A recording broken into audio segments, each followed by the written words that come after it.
What up, everybody? I'm your host, JP, and this is my co-host, Josh. Hey, everybody. And welcome back to another episode of the FilmBros podcast.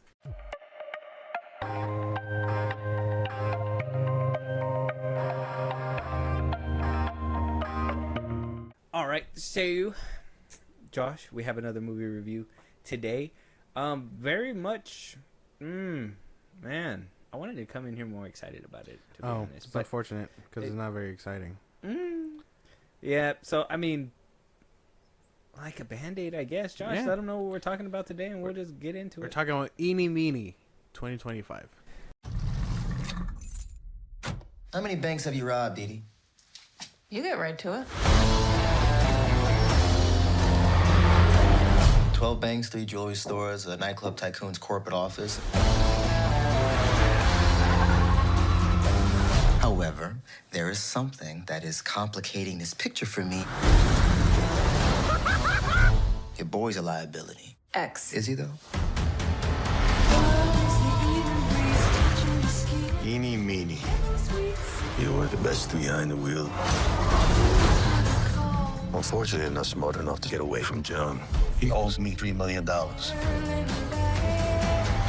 But there's a casino job in just a few days. You're a getaway driver. All you gotta do is get in the car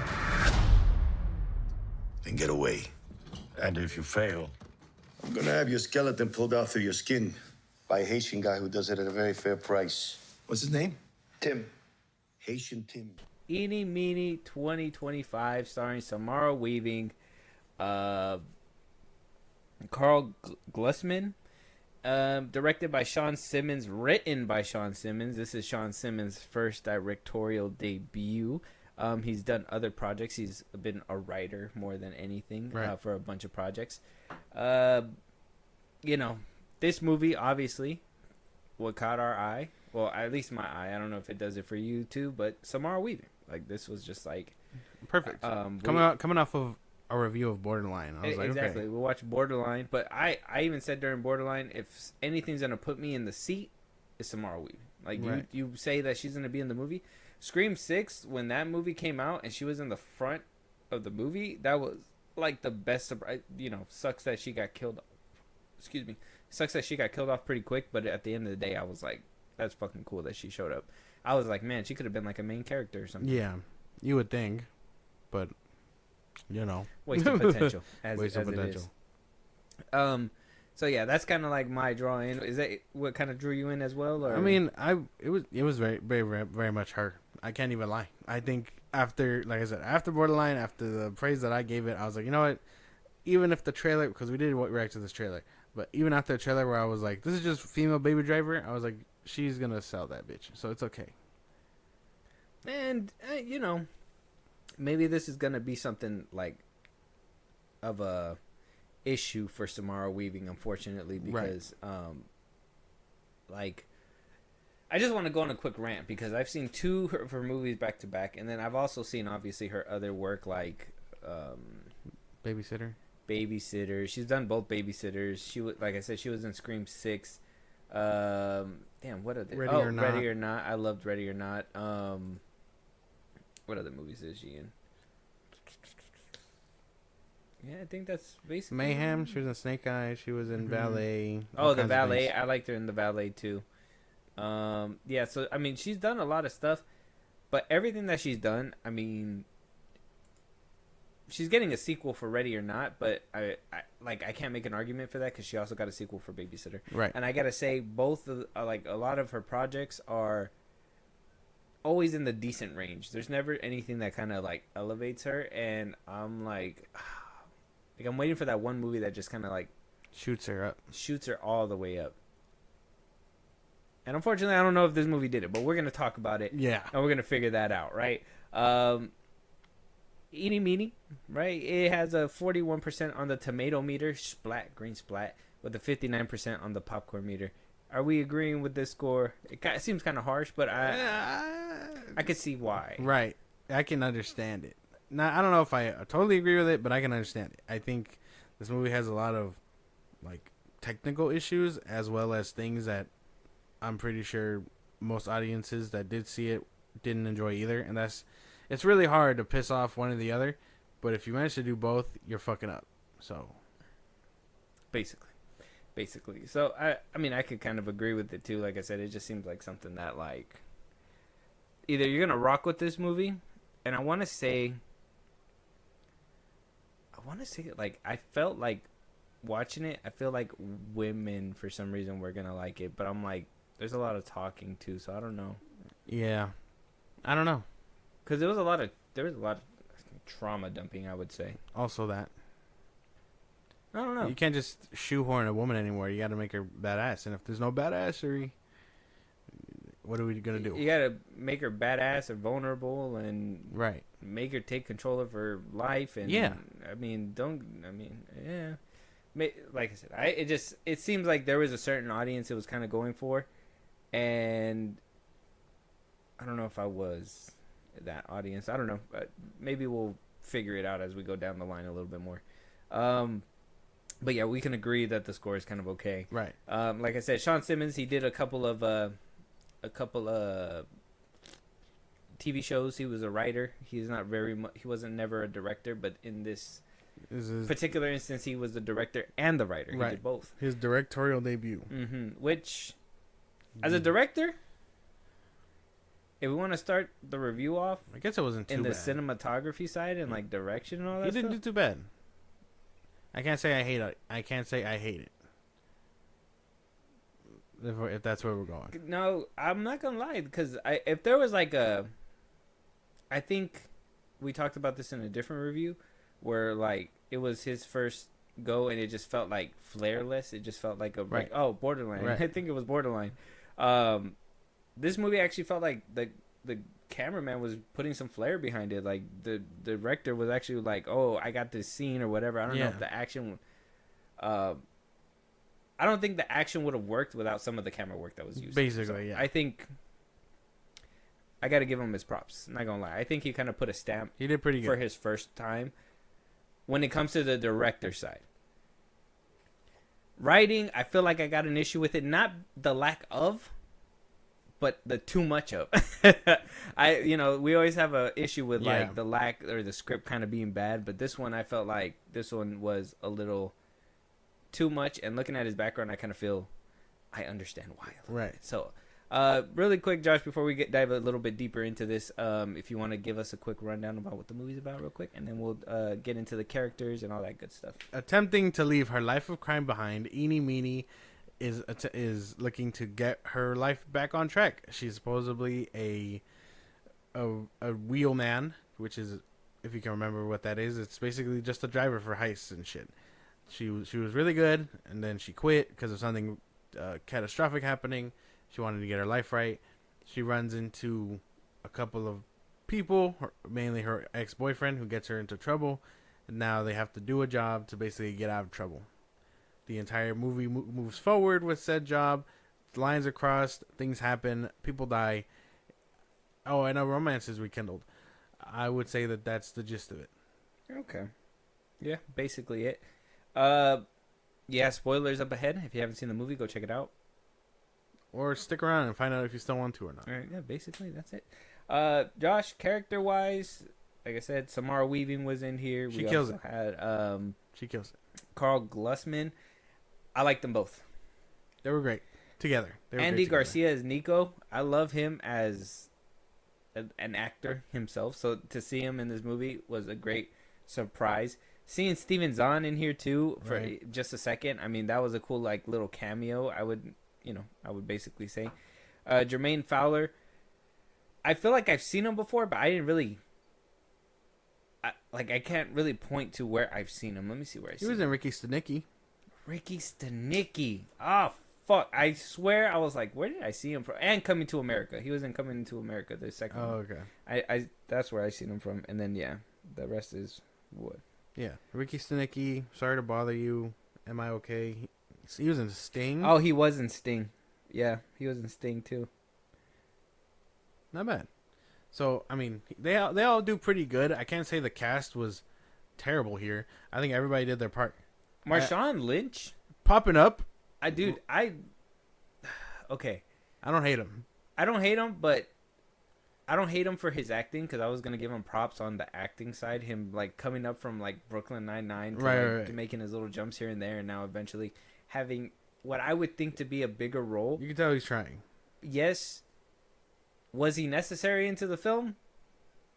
No. No, and that's a problem for me, and that's that's what I have for him. It just felt like he was kind of shoehorning. We'll talk about that in a little bit. Right. Randall Park as Leo was a pleasant surprise. I love that. He was that funny. That was funny to me. I know his character was meant to feel like out of place, but he felt really out of place at the same time. So I mean, I don't know how to process that 100%. It was just a lot of like, holy shit, he's in this, and Mm-hmm. it wasn't. I didn't hate it, but it was definitely like, what the fuck. Joseph Krasinski, what are you doing in here? But I think everybody in the movie did their part, even Marshawn Lynch, which is great to But see. him. MVP for me was Carl Glusman. I loved him. Really? I think his emoting, I think the way he was acting, the way he like put his body into like the performance and everything. Samara Weaving does like a lot of facial expressions, and she really gets herself into it like in a different way. But this man, the way like he was immersing himself into the role and the character, Yeah. I 100% loved He was it. great. I think they were great together. He sold it. There were two really great leads that just complimented each other. Which coming off Borderline, where you had Samara Weaving and Jack Nicholson's son. It was Ray Nicholson. Sorry, Ray Nicholson. Like those two work together very well, and these two work together very well. I don't think there's any movie that Samara Weaving can't like stars in just by her lonesome, because even when I seen her in The Babysitter and stuff, she had a lot of other people also up there with her. Even those ones were like YouTubers and whatever. Influencers. So they Bella were Thorne. Yeah, so they weren't bad, but at the same time, like she's finally meeting people that can stick up with her in like emotion and emoting and all those things. So it's great. I love it. I really have no problem with like the characters and the acting. A lot of it stems from the writing, I feel. The writing, and I would say like the plots and all that stuff. I Right. would say. Right. And that's something that I wanted to touch on too. If we're gonna start getting past the acting, because like I said, I liked everybody's acting. I don't think Exactly, anybody fell yeah. flat. Like even Marshawn Lynch, out of all people, really holding his own in this movie. Even his one scene where like he was on the table, like Yeah. I'm like he's working his way up to be able You to be can tell like he's, main like, villain yeah. territory. Right. Like this felt like an audition for that. So I mean, good on him. Like honestly, and so plot wise, this is where like I think the writing comes in, right? And Right. seeing dude's background kind of tells me why the writing was so jam packed Right, this right. movie. And it's because he did a lot of TV series, and I feel like you could feel that in this. A lot of the movie would be like, action, something's happening really quick, and then you'd have like a good long period of just like speaking, and then trauma dump, why we can't do this, Yeah. and then you move to another action piece, and then you move to the next scene, and you're like, same thing, why, trauma dump, and like it feels like we can get to the point a little bit faster, but they just want to let you know every last piece of issue. Yeah, everybody here had problems. Mm-hmm. Which, I mean, if you're sacrificing things, because my one of the problems I had was actively that, where like if you're sacrificing action and backstory for these kinds of things, I get it. The story itself was whatever. I was more interested in the dynamics that Samara Weaving had with Guzman, because like I said, I think just to sum it up, I feel like what this movie does with like emotional stuff, it hits. I think everything like emotional wise is great When it comes to the two of them. Yes. Yeah. But when it comes to the action and when it comes to backstory, it's a lot of we used to do this and this, but it's like, well, you're telling us, but we haven't seen it. Like I would have liked to have seen some kind of flashback to what happened to the dad and all Yeah. that stuff, but they're just like, well, it was bad. I was like, okay, well, why was it bad? Yeah. Did the car smash his legs in? Like, what happened? And every single time she always was like the victim in everything. Right. That was something I was having an issue with too, where like They were like, "Oh, you chose this life," and she was like, "I didn't choose it. My dad threw me into it." And it's like, I get it. And then you like couple that with like the daddy issues that they mentioned, where he has like another kid or whatever, and it's like, you didn't have to throw that in either. No, you could have left it at having an issue. It could have been one of those scenes where like the kids aren't home and he's a home alone or whatever, and they just meet or whatever for the first time in a long time or whatever. If it was him and like the nurse or his wife, whoever the fuck it would be, I'd get it. But telling me that she had all these problems on top of that, her dad, who's in a wheelchair and got sober for another kid couple, is just it sounds great on paper, but you don't develop that enough. That's what exactly that I like. It sounds good to give her that backstory, but it was just so much trying to cram into it and putting a lot of like. It felt like every scene she needed to have something new wrong with her. Right, her life was hard, and so she's trying to get it back, which is fine. I can get behind that, but you can't give her every problem under the sun. And you got a crippled daddy. What the fuck? Like, and you did it. Oh my like, god. That was what I did. Basically, I thought it was funny because everybody, or at least, everybody got a good like talking, and then maybe there was like one little backstory or whatever. I think the little flashbacks, the couple times that we had him was like mostly with like Marshawn Lynch. Right. So I thought it was funny when they gave him that one where he just. It's funny because they didn't show you nothing for anything else, but they felt the need to let you know how Marshawn Lynch actually burned his face. Right. Which doesn't make any sense. Why would we need to know that? Why can't it just be a mystery scar? It was funny for the gag, right? But it would have been funnier if everybody had like a serious flashback and his was just. But him just having the flashback for the issue that he has, but then our main character doesn't even get that flashback. She just gets to talk about it. It doesn't work. And talk. It doesn't work. And talk. Right. Like, bitch, we get it. Yeah, there was a lot of talking. I didn't like the conversation between her and her dad. I didn't like that either.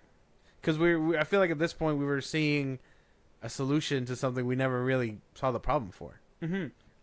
On top of that, I mean, you're still, like, he's over here telling you, I thought this was something better, and she was still not, like, she wanted people to change for her. And the moral of the story is, like, if you don't change... How can you expect change? Essentially. Well, I mean, by the end of it, the lesson felt like if you can't change him, do away with him. Basically, I mean, she made a big change. That's right. I mean, she did away with everybody that didn't change for her. Essentially, I think that's just a message I didn't like either of the story. I think we'll talk about that towards the end of the thing, but that was something that I was like I said, felt like a certain demographic for the film, but I was like, I don't like the way they were going about it. Like, yeah, get away from it, but where's the accountability? Where's the this was me too? I'm doing these things. Like, where's, you know what I mean? It just seemed like every single time she got off scot-free a lot, and I was like, if there was any, like, and that's just the way the story goes, because if she's trying to break free, and that's where we're starting the story at, you can't have her, like, be upset about certain things. Like, if she went to her dad and was like, look, clean slate, like, I just need your help or whatever, and he said he can't, then it'd be like, all right, cool. But no, she went over there with almost, 10 years of baggage and was like, I need your help. And he was like, well, I can't do that. I'm clean now. And then she had the audacity to be like, for someone else. And it's like, you're grown up now. Like, you gotta handle shit yourself. Like, I was trying to follow too, because I was like, I get it. He put you behind the wheel in the beginning, and now you're asking for it back. But if you've already realized that that's not the life that you need, why would you try to bring him back? Especially if he made it out. You know what I mean? Like, and she was making it out too. Right. Exactly. She went back. And as the story went on, and it was like, oh yeah, you came back 3 months ago and you came back again. It's like, as a guy, that's just, you see a girl like that and you're just like, wow, she's stuck. She's stupid. She's going to be stuck. Nah, I see it as being stupid. Well, yeah. Yeah, you're just like, whoa, what do you mean he did? What do you mean he's got you in like drugs and? And that's another thing, because their dynamic, as much as I like it, their story also doesn't add up. They had met each other. They have been like on and off or whatever is what they said since they were 15. Since they were 15, and then they had by the time he went to rehab and jail and all that stuff, which is like I said, to come out of it is nice, their relationship and stuff. But she was pregnant for 3 months, and dude had the last visit or whatever was when he went to rehab. I feel like the time frame of trying to get right and also not dumping him aren't far enough. Mm-hmm. So it just seemed like I said, it just seemed like they were trying to add a lot. She's okay. Maybe that's another problem too, because there's coupling that with pregnancy. So she's a single mom, has daddy issues, a world's out together, like she has no one on her back. She's trying to make it out alive. This isn't Shameless. Well, actually, this feels like Shameless. There's so many times where she could have walked away. She chose to go back because she was talked into by her man. Which I understand that's also a moral of the story, which I was willing to get behind, the whole toxic relationship. Right. How you can be easily, turned back to go back, whatever, blah, blah, blah. I understand that. But where's the lesson? Where's the lesson? And by the end of the day, the lesson was to shoot him. Get rid of him. That was the lesson. Which, again, I can't stress how much I really enjoyed, their emotional bits together. I liked them.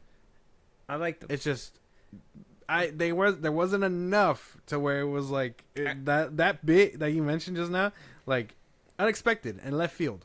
Very much so. I didn't like certain cop outs too, like a Tesla stopping. That got me. It made me laugh. It chuckled. This movie had quite a bit comedic moments. I can't lie. Mm-hmm. Where had me rolling a bit. A couple times, yeah. But that Tesla thing really had me wow. The man is all beat up and shit like that. That was something that I've always had an issue with. It's the girl never gets touched. Right. Ever. This girl's pregnant. 3 months pregnant. And no one lays a hand on her. A nice parallel. Again, this movie has a lot of things that work on paper. Having a baby in you is like having a force field. Right. A nice parallel. She didn't even know that. Incredible. Yeah. Miss Fantastic. She didn't even know the car was bulletproof. She was willing to take a fucking bullet. Right. Right. Yeah. Which is crazy because they set that up. So why would she not? No. Right. She was there. But that was a nice little callback, I thought, where she had to stop for the woman, and then someone was willing to kill her regardless, but the car just automatically stopped because it recognized it. Nice little callback for sure, but on paper, but in practice, it's just a Tesla, really I don't know. Marshawn Lynch's little side plot to kind of make the movie drag a little bit more. Oh, you're stealing from me from that last job. What happened last job? What we're missing key points here. Yeah. Well, I understand they had the tension or whatever because of the shooting, or the last job is what caused her to almost die or whatever. I understand, but we didn't see it. Yeah, why didn't they open the movie with that, with Marshawn Lynch and her? And be oh, he's connected to Nico and right, whatever. Yeah. When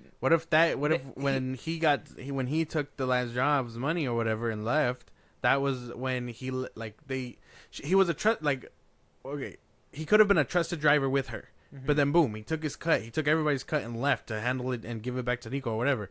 Left her dad paralyzed, and now her, struggling with John or whatever, something just pushes it a little bit in that direction, so that way all the things that follow the emotional bits, Marshawn Lynch, all these people that are tied to it can come back full circle and be oh, we're just tangled back in the Nico web or whatever. Everything, and I keep trying to get to this point, but everything goes back to the guy's background is that he writes for TV and everything felt episodic, right, in a weird way. Because the reveal that Marshawn Lynch was the person that kind of made their bond more or whatever should have Yeah. been, in my opinion, should have been a little bit more played out throughout the film. But it was used as like a reveal in the middle of the movie, and I'm like, that's something I would have thought that's something you put in the beginning to be like kind of spice up that tension, to be like, oh, not only do you have to save your man or get your relationship back together, whatever, deal with everything that you're dealing with, but you also got to deal with Nico and his well-employed person who maybe, I mean, you could write him either way. You could write him to be like, well, he's trying to do the job too. Whoever gets it first gets the money or whatever. Yeah. Or he's upset because he stopped you before and he wants to get the money because I sent you for the money or whatever. Like they could have went that way, but it just felt like they used it as a surprise reveal and then didn't really build upon it besides the little side thing of him wanting to actually steal the money, and then he, you know, whatever happens. But I'm still like, that was the one thing I felt like this movie felt very very writer heavy, very like you had exposition and then like a reveal or an action piece or whatever, and then you move to the next scene that starts slow, you get the exposition build up or whatever, you either get a full scene of just talking or you get the ending with a little bit of action and blah blah blah blah, which you didn't get a lot of action in this movie, but the amount that you did was kind of sprinkled. Right. It just doesn't work. And that's the thing. You have a pretty good cast with, you know, that really does the best that they can with what they were given. It's just what they're given. They did amazing with what they were given. They were whatever. given a lot. That's the thing. They were given, not with what they're given. They were given so much. They should have excelled, which everybody absolutely did excel. Right. But some of that stuff could have been cut a little bit more. I mean, that's where You just need a lot more backstory. that's where that's where balance comes in, right? Where don't give us this slop dialogue and don't undercut us with with like details, right? Like we're in the present, but we also need to know what set up that thing if we don't see it. It's kind of like it feels like we're watching a sequel to the first part that didn't really happen. in a way. But yeah, I just that was a couple of things. Very writer heavy for sure. Action scenes where you said they were kind of okay. They were okay. I really liked the first one where they're like running through the apartment and getting out, and you know, that one shot scene was pretty good too. Right. There was a lot that, like I said, there was a lot of good camera work that made the action kind of pop the little bit that we basically. That's why there was not. That's another thing. Where it's just there wasn't a lot of action or driving, and the one scene we do get, it doesn't end up in her favor. So it's like, well, we're okay. A whole movie about her being a good driver, and we only get one scene of it. Well, I mean, I think that was just the one scene where she actually got away, and that was the beginning with her man, and that was it. Yeah, it was just like, other than that, there's really nothing to it. Yeah. At least with Baby Driver, it shows us multiple times him getting away in a car, and that's it. That's all you really have to do. If you're a good driver, get behind the wheel. Show me a couple times that they're good at it. Don't just, oh yeah, just like I taught you, baby, and then like cut. Like no, show me what the fuck you taught her. And she got away. Yeah, what a crazy thing that just happened. Did you see it? No. She did like 3 donuts and drifted away. Right, like she's doing like Tokyo drifting, Fast and Furious type shit. We just didn't see it. And we talked about cinematography and all that. That did fine. All that stuff was cool. Like I said, he did it good. I thought, as a director, as telling people what to do, I think he did good. Writer wise, he got to cut back a little bit. We got to figure out a good in between when it comes down to that, because you're not making a TV show, guy. It's not the same. It's a difference for sure. Josh, you want to kind of let us know your final thoughts and give us your rating from 1 to 10, 10 being the best, 1 being the worst, and 5 being the middle. Go ahead. Right. Yeah. I enjoyed it, and like I said, I would watch this movie again simply because like I think the dynamic between these two characters is great. I like the emotional bits. I like the bits where they're happy. I was kind of rooting for them as a real Bonnie and Clyde, but the movie just doesn't end up that way. And maybe it was just a real oh fuck you because you thought it was going that way or whatever. But I don't know what his choices were.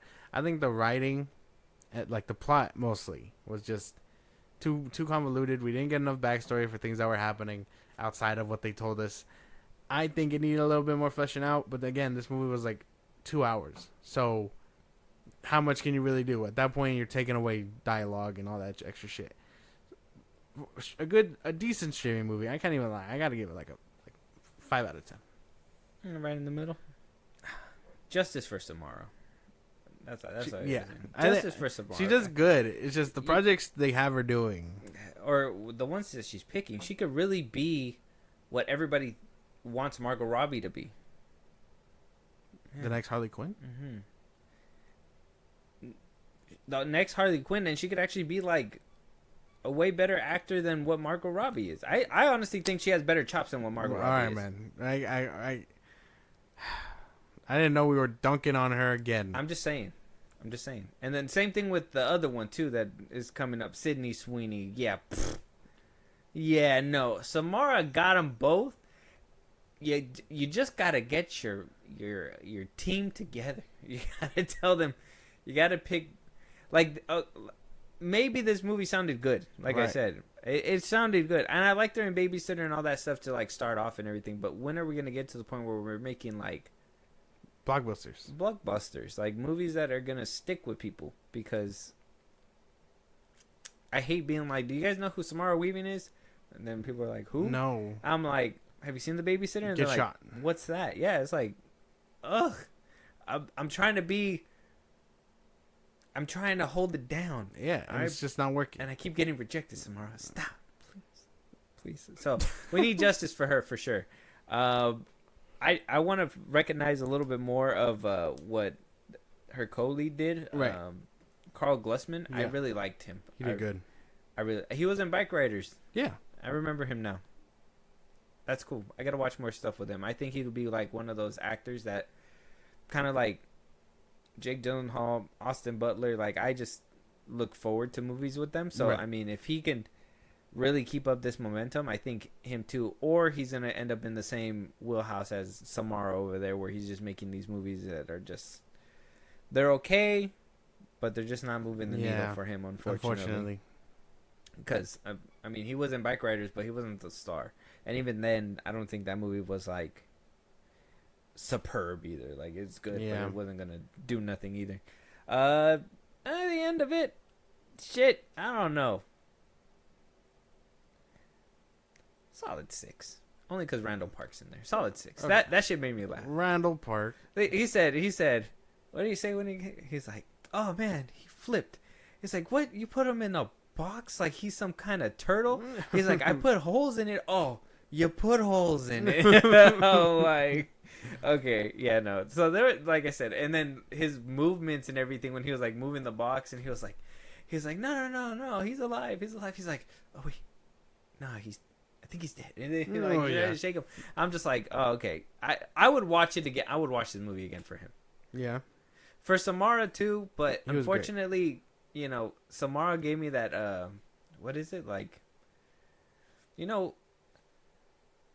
my girl listens to this, look, I love you. It's not you. I'm just saying. But you know when your girl just keeps talking, oh my god, and you're ready to like just, yeah.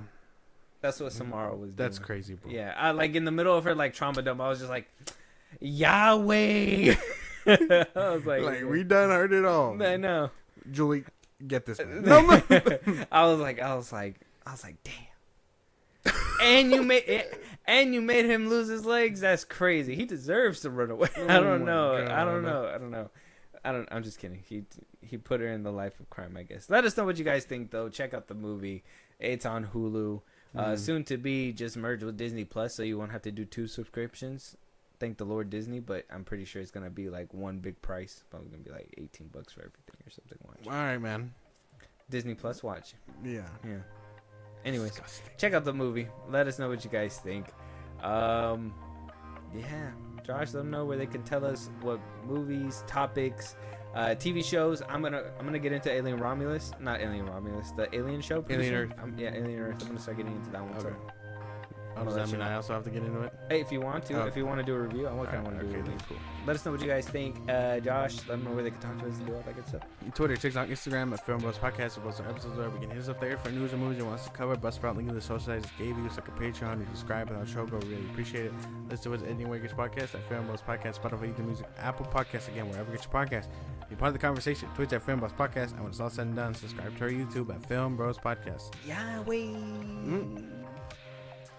We'll talk to you guys on the next one. Touch you guys later.